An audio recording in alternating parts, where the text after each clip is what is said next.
धरती पर डायनासोर दोबारा आ सकता है, लेकिन बिहार में आरजेडी नहीं आ सकती है, ऐसा जीतन राम मांझी का कहना है। मेरे साथ बातचीत करने के लिए आरजेडी के प्रवक्ता सारिका पासवान जी है। क्या मैम, आप वापस धरती पर नहीं आ सकते हैं, बिहार में ही नहीं आ सकते हैं, डायनासोर धरती पर आ सकते हैं? के कह रहा है? जीतन राम मांझी। देखिए, वो व्यक्ति कह रहे हैं जिनका जीव काटने की बात भाजपा ने कही थी, और उनको बता दें हम कि आरजेडी कल भी था, आज भी है और कल भी रहेगा, और उनको जानकारी नहीं इसलिए वो बोल रहे हैं। 1,90,00,000 वोट पड़े हैं आरजेडी को, समझ रहे हैं? इनका सब पटिया का मिला लीजिएगा ना, तो उनको वोट का प्रतिशत उनको निकाल के बोल दीजिएगा, और अपना तो वो कहीं दूर दूर तक नहीं है। भीख और याचना पे टिकी हुई पार्टी और व्यक्ति जब सूरज को दिया दिखाता है ना, तो उसकी यही हाल होता है। क्या मांग रहे थे ये? दे दो मेरे 15 ग्राम। हाँ, कितना ग्राम मिला इनको? और जो ग्रामों मिला उसमें किसको किसको रखें? वो उस ग्राम में अपनी समधन को रख लिए, अपने बेटा को रख लिए, अपने पतोह को रख लिए। बाकी सोचिए, वो आदमिया के बारे में सोचिए जो आम जो कार्यकर्ता जो है मांझी जी का झंडा उठाता है, उसके बारे में सोचिए। नहीं ना सोचे ये, तो ये पहले ये सोच ले कि अगले बार इनका झंडा उठाने वाला कोई रहेगा कि नहीं रहेगा। हम तो अटल थे, अटल हैं और अटल ही रहेंगे हमेशा। हम समझ सकते हैं जीतन राम मांझी जी की मजबूरी, हम समझ सकते हैं। जिस समाज से वो आते हैं, बहुत शोषण सहा है इस समाज ने, और किस तरीके से राम के अपमान करने के बाद इनकी जिव्या काटने का फरमान भाजपा ने जारी किया था, वो डर हम समझ सकते हैं। जीतन राम मांझी जी को लगा होगा कि हमारी जिव्या काट ली जाएगी तो हम बोल भी नहीं पाएंगे, तो इनको एक जीवन दान दिया भाजपा ने, और वो भी तब दिया जब इन्होंने पैरों पे गिर करके आत्मसमर्पण किया। और भी बहुत सारी चीज़ें अंदरूनी हुई होंगी, अंदर खाने हुई होंगी, बहुत तिरस्कार और अपमान इनको सहना पड़ा होगा। हम समझ सकते हैं इस बात को, और मैं जानती हूँ कि जब इस तरीके के प्रेशर में रह करके कोई दलित समाज का व्यक्ति इस तरह की बातें करता है, तो हम उसके पीछे की बात हम समझ सकते हैं। क्योंकि अगर ये स्वतंत्र होते या हिम्मत इनकी होती तो ये बाबा साहब की बात करते, बाबा साहब के आरक्षण को बचाने की बात करते। जो हमारे बच्चे जो हैं जिनके स्कॉलरशिप को रोका जाता है, उनके अधिकारों की ये लड़ाई लड़ते। लेकिन ये वो लड़ाई ना लड़के अब कहते हैं कि हई ना हो, तो हम समझ सकते हैं उनकी मजबूरी क्या है। उनका तो कहना है बाबा साहब संविधान भी नहीं लिखे थे, उनका पहले अगर देखिएगा वीडियो तो ठीक कहते हैं, वो ठीक कह रहे हैं। बाबा साहब ने ऐसे ऐसे लोगों को आरक्षण में अधिकार दे दिया, क्या सदन में पहुंच के उन्हीं का जो कहते हैं ना बातों का अपमान कर रहे हैं वो।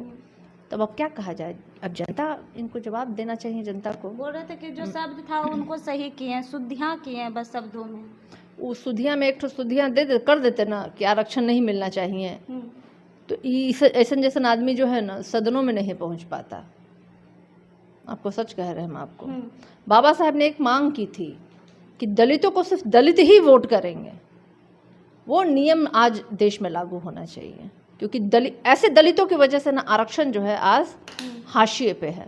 उस आरक्षण का गलत उपयोग जो है जीतन राम मांझी सरी के लोग करते हैं।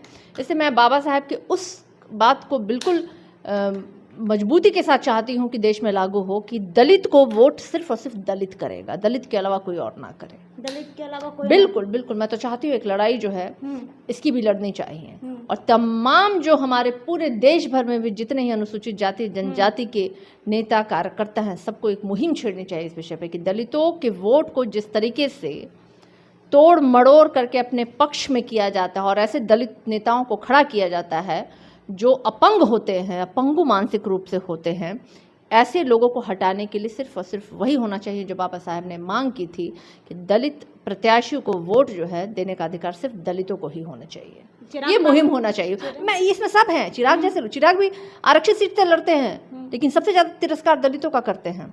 और मैं आपको दावा करती हूँ जिस दिन ये नियम लागू हो गया ना, उस दिन चिराग पासवान और जीतन राम मांझी जैसे दलित जो है ना कभी भी आगे नहीं बढ़ पाएंगे, क्योंकि ये दलितों के वोट से नहीं, ये ध्रुवीकरण करके जीतते हैं ये। और इसलिए ये कभी भी आरक्षण पे बात नहीं करते हैं, बाबा साहेब पे बात नहीं करते हैं, हो रहे अत्याचारों पे बात नहीं करते हैं। इसलिए मैं कहती हूँ कि पूरे देश में ये लागू होना चाहिए कि जो भी आरक्षित सीट से खड़ा होगा प्रत्याशी, उसको सिर्फ वोट देने का अधिकार दलितों को, आरक्षित वर्ग के लोगों को ही होना चाहिए। चिराग पासवान दोबारा दलितों के पुनर्गठन कर रहे हैं, सेना तैयारी करेंगे। अब हमको उनके बारे में बात नहीं करना है, क्या करेंगे ना करेंगे, हाँ, उनका कुछ है ये नहीं है। वो राम के हनुमान हैं, हाँ, उनसे कोई मतलब नहीं है हमको, ठीक है, मतलब है? नहीं, क्योंकि वो पासवान है, पासवान से मतलब उससे क्या मतलब है? तो थोड़ी आदमी पासवान है तो मतलब गंदगी खा ले, नहीं ना। तब हम लोग विचारों की लड़ाई लड़ते हैं भाई, हम बाबा साहब के हम लोग वंशज हैं। वो क्या है पूछेगा तो उनसे, हम सारिका पासवान हम कहते हैं हम बाबा साहब भीमराव अम्बेडकर के वंशज हैं, हम बाबा साहब भीमराव अम्बेडकर की विचारधारा पे चलते हैं, और जो बाबा साहब की विचारधारा पे चलेगा वो हमारे लोग हैं। राम और हनुमान वाले लोग नहीं हैं हमारे, नहीं है, बिल्कुल नहीं है। अच्छा, परिवारवाद को लेकर क्या कहिएगा? वहाँ दीपक प्रकाश को बना दिया गया बहुत है। बढ़िया, हम तो कहते हैं कि एकदम बनना कैबिनेट चाहिए। मंत्री। हम चाहते हैं कि हम भी बन जाए, मेरा बेटुओ बन जाए, मेरा बेटवा का बेटुओ बन जाए, ओकर पतोहियो बन जाए। वो एकदम ये एकदम होना चाहिए, कम से कम इन लोग का बुद्धि खुला। हाँ, ऐसे तो हम कहते ही थे कि सबसे ज़्यादा परिवारवाद एनडीए में है। चिराग जी, मांझी जी, उपेंद्र जी, सम्राट चौधरी जी, ये सब तो ये सब क्या है भाई? ये सब तो परिवारवाद की ही निशानी है। लेकिन इन लोग को सिर्फ लालू जी, तेजस्वी जी, यही लोग दिखाई देते थे परिवारवाद के नाम पे। अब तो आप ना बताइएगा जी, हो रहा है कि नहीं हो रहा है? हम क्या जाने हो रहा है कि नहीं हो रहा है। हो रहा है ना विकास, तो होने दीजिए। बिहार की जय जय जय बिहार की जय जय, बिल्कुल एकदम। आरजेडी के प्रवक्ता सारिका पासवान जी थे। बाकी इस पूरी बातचीत पर आपकी क्या राय है? कमेंट बॉक्स में जरूर बताइएगा। धन्यवाद।